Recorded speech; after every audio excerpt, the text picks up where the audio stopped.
Hello, I am from Soprano. Today's episode is like time ఇప్పుడు 2:40 అయింది. ఒకసారి మన కుర్రలను చూడండి.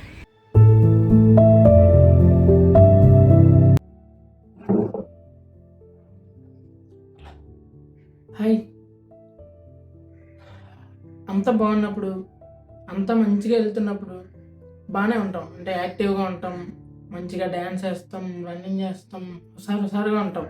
బట్ సడన్గా ఏదైనా అయినప్పుడు మొత్తం అంతా షట్ డౌన్ అయిపోద్ది. ఎలా అంటే ఇంకేం చేయబుద్ధి అవ్వదు. సైలెంట్గా ఉండాలనిపిస్తుంది, లేదా పడుకోవాలనిపిస్తుంది, అంతే తప్ప ఏ పని చేయబుద్ధి అవ్వదు. బై ద వే ఇదంతా ఎందుకు చెప్తున్నానంటే లాస్ట్ 2 days నుంచి ఫుల్ ఫీవర్. అసలు ఏ పని చేయబుద్ధి అవ్వలేదు. అందుకే నా వీడియోస్ కూడా షూట్ చేయలేదు. ఇంకా ఎడిట్ చేయాల్సినవి కూడా అలానే ఉండిపోయాయి, ఏవి ఎడిట్ చేయలేదు. ఫీవర్తో నేను బాధపడుతుంటే మా నాన్న వచ్చి కానీ ఈయన ఫేవరా ఇంత చిన్న విషయానికి తట్టుకోలేకపోతే ఇంకా పెద్ద పెద్ద వస్తే తట్టుకోగలవా? ఇలాగైతే ఎలా? చాలా కష్టమే. ఏంటి నాన్న నువ్వు ఇదంతా చెప్తూ ఫీవర్తో నేను ఇబ్బంది పడుతుంటే కాసేపు వదిలే నాన్న అని ఫీల్ అయ్యేప్పుడు. కానీ తర్వాత అదే ఆలోచిస్తే అనిపించింది, యాక్చువల్గా మా నాన్న చెప్పింది కూడా కరెక్టే కదా.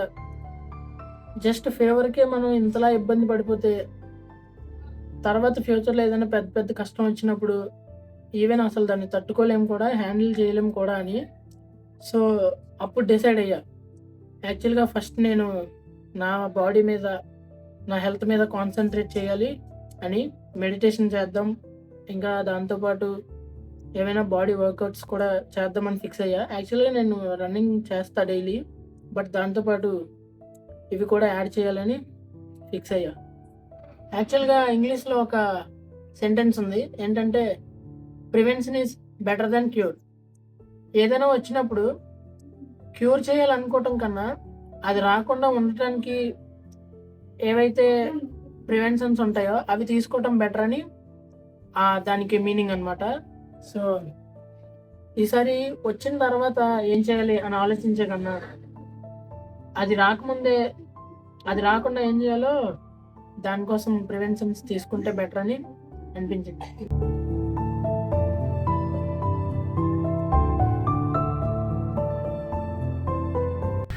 టైం ఇప్పుడు 2:40 అయింది. ఒకసారి మన కుర్రలను చూడండి.